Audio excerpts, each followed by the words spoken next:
Hi అండి. అందరు ఎలా ఉన్నారండి? అందరు బాగుండాలి. మీ అందరితో పాటుగా మేము కూడా బాగుండాలి. ఈరోజు మన ఛానల్లో అన్నం గ్యారెలు. అన్నం గ్యారెలు ఏంటి అనుకుంటారా? నైట్లో అన్నం మిగిలిందనుకోండి, పడేయకండి. ఎందుకంటే 5 నెలలు కష్టపడితే కానీ ఈ బియ్యం మనకు కనపడవు. ఈ అన్నం మనం తినగలం. అందుకే ఏం మాత్రం అన్నం మిగిలితే పడేయకండి.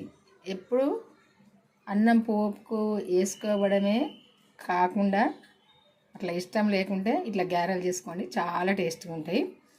ఇంట్లో అందరు తినచ్చు. ఎందుకంటే ఒక 5 నిమిషాల పని ఇది, అంతే. 6 గంటలు కష్టపడితే ఈ అన్నం మనకు దొరుకుతుంది. అన్నం పడేయకండి. ఎందుకంటే వీటికి ఎంత ఖర్చు అయిద్దో, ఎంత పెట్టుబడి పెడితే ఈ అన్నం మనకు కనబడుతుందో నాకు తెలుసు. ఎందుకంటే మేము ఈ అడ్లు పండిస్తాం కాబట్టి మాకు తెలుసు ఎట్లా కష్టపడితే ఈ ఒడ్లు పడతాయి. ఇవి ఎన్ని రోజులు ఎండబోయాలి, పట్టించాలి గిరిలో. ఇదంతా చాలా కష్టం ఉంటుంది. కొనుక్కొని తింటారు కానీ పండించిన వాళ్ళకి కష్టం అన్నది ఏందని తెలుస్తుంది. ఎంత కష్టపడి ఎన్ని మందులు వేసి ఎన్ని కూలోళ్ళు, ఎంతమంది కూలోళ్ళు, ఎంత కష్టము, ఎంత పెట్టుబడి అన్నది తెలుస్తుంది. ఇదంతా కాదు. ఎంత పెట్టుబడి పెడితే ఈ అన్నం మనం తింటామన్నది తెలుసు, వడ్డు పడతాయి అన్నది. అందుకే అన్నం పడేయకండి. ఈరోజు అన్నం మిగిలింది, ఈ అన్నం గారెలు చేద్దామని చేస్తున్నా. ఈ అన్నం గారెలు ఎట్లా చేస్తే టేస్ట్గా ఉంటాయి అన్నది ఇప్పుడు చూద్దాం మనము. ఫస్ట్ అయితే అన్నాన్ని కొంచెము మిక్సీలో పట్టుకుందాము. ఈ మిక్సీ జార్ తీసుకొని ఇందులో వేసుకొని కొంచెం, ఇది మరీ మెత్తగా పట్టుకోకుండా అవసరం లేదు.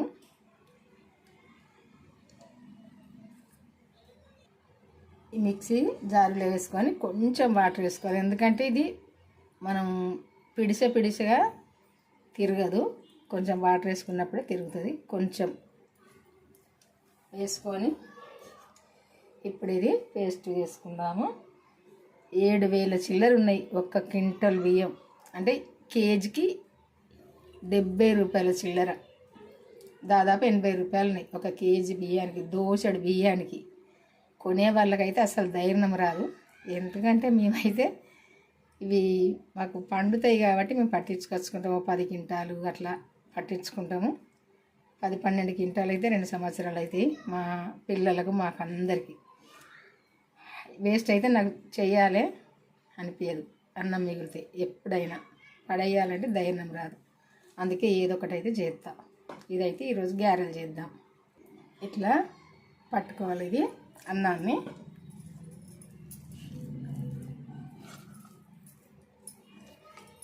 మరి మెత్తగా కూడా అవసరం లేదు, ఈ విధంగా పట్టుకుంటే సరిపోద్ది.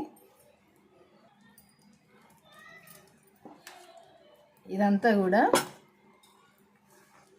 ఇందులోకి తీసుకోవాలి.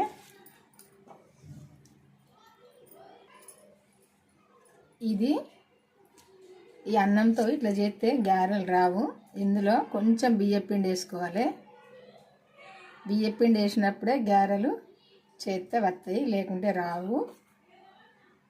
నేను 1 కప్పు తీసుకున్నా కదా అన్నము, 3 స్పూన్ల బియ్యపిండి వేసిన. బియ్యపిండి వేస్తేనే వస్తాయి, లేకుంటే అతుక్కపోతాయి. ఇదంతా కలుపుకోవాలి.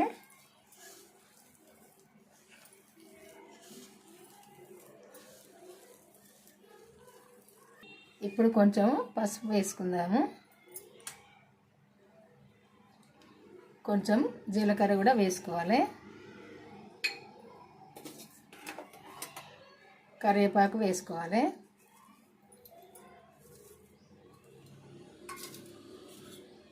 కొత్తిమీర కూడా వేసుకోవాలి.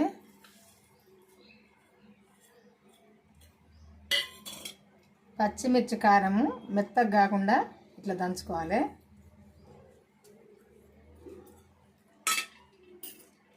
ఉల్లిపాయ మెత్తగా కాకుండా ఇట్లా దంచుకోవాలి.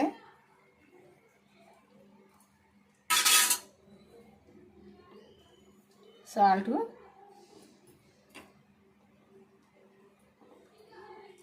పచ్చిమిర్చి వేసినాం కదా ఒక 3, కొంచెం ఎండుకారం వేసుకుందాము. ఇదంతా కూడా కలుపుకుందాము. ఇప్పుడు టేస్ట్ చూసినాక కారమైన ఉప్పు అయినా వేసుకోవచ్చు. అంతా ఇట్లా ఒక ముద్దకు వచ్చేదాకా కలుపుకోవాలి. ఇట్లా అంతా కలిసేటట్టు కలుపుకోవాలి. ఇప్పుడు ఒక కడాయి పెట్టుకొని నూనె పోసుకుందాము. ఇవైతే ఒక కవర్ వీనే చేసుకోవాలి. ఏమిటి వీనైనా అతుక్కపోద్ది, గమ్ములాగా ఉంటుంది కాబట్టి ఒక కవర్ తీసుకొని ఇట్లా చేసుకోవాలి. గారెలాగానైనా వడలాగానైనా ఏదైనా కొంచెం మందమే చేసుకోవాలి. కొంచెం అయితే ఆయిల్ అప్లై చేసుకొని చేతికి కవర్కు చేసుకోవాలి. లేకుంటే అతుక్కపోద్ది ఇది. ఎందుకంటే కొంచెం గమ్ములాగా ఉంటుంది కదా అన్నం.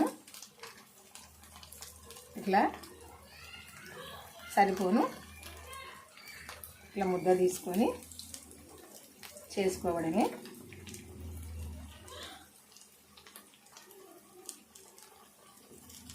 చేతి మీద కూడా చేసుకోవచ్చు కానీ కొంచెం అంత అతుక్కపోద్ది.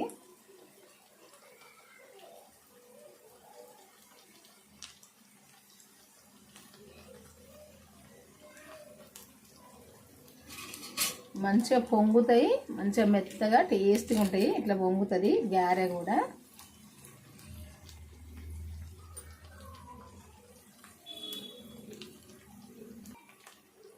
ఇది ఒక సైడు కాలంగానే ఇట్లా పైకి లేస్తుంది కదా, లేచినాక రెండో సైడు తిప్పేసుకోవాలి. ఇట్లా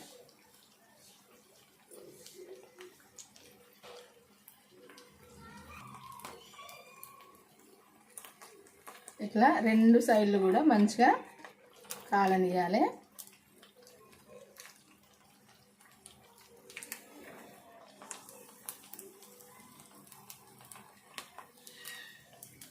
ఈ కలర్ వచ్చేదాకా కాలనితే సరిపోద్ది. ఎందుకంటే ఇంకా ఎక్కువ కాలితే గట్టిగా అయిపోతాయి. ఇప్పుడు ఇవైతే మంచిగా మెత్తగా టేస్ట్గా పొంగుతాయి, మంచిగా ఉంటాయి. ఈ కలర్కి వచ్చేదాకా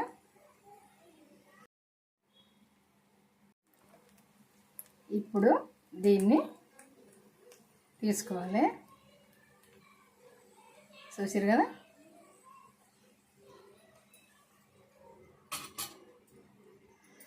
ఇంకొకటి కూడా చేసుకుందామా.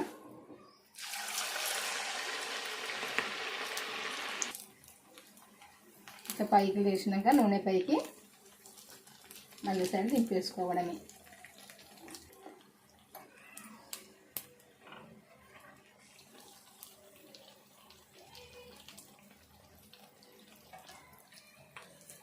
అన్నీ కూడా ఇట్లా చేసుకోవాలి. ఈ కలర్కి వచ్చేదాకా గాలనిచ్చి ఇంతే చేసుకోవాలి. ఇక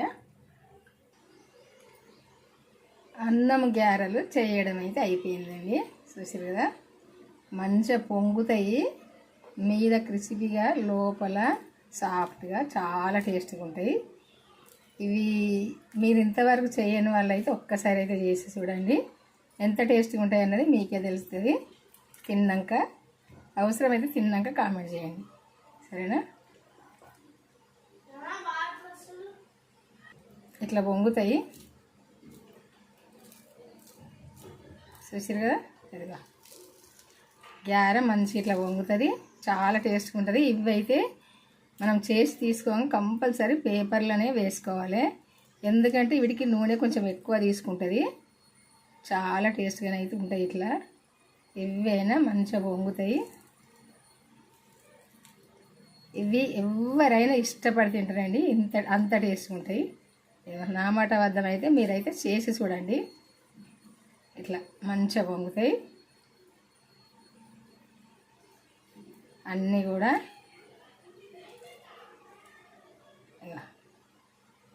అన్ని గారెల కంటే టేస్ట్గా ఉంటాయండి ఇవి. బబ్బర్లు, శనగలు ఇట్లా పెసర్లతో చేసుకుంటారు కదా, అన్నిటికంటే టేస్ట్గా ఉంటాయి. ఒక్కసారి చేసి చూడండి. నా మాట వద్దం అయితే నేను అన్ననని కాదు, మీరు ఒక్కసారి చేసినాక తింటే మాత్రం కంపల్సరీ మళ్ళీ అన్నం మిగిలినప్పుడు కంపల్సరీ చేసుకుంటారు. అన్నం వేస్ట్ కాకుండా చేసుకోవచ్చు, ఇష్టంగా తినచ్చు. సరేనా? బాయ్ అండి, ఉంటానండి. మరి చూసారు కదా ఇట్లా కరకర పైన మంచిగా ఎండబడ్డదా, ఇట్లుంటాయి. చాలా టేస్ట్గా అయితే ఉంటాయి. ఒక్కసారి అయితే చేసుకోండి. నేను మళ్ళీ అన్నానని కాదు.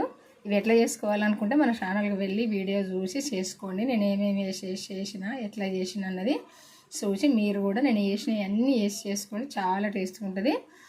ఇంకా నేను ఎప్పుడేమో వేసినా అన్నీ చూడండి, చూసి చేసుకోండి.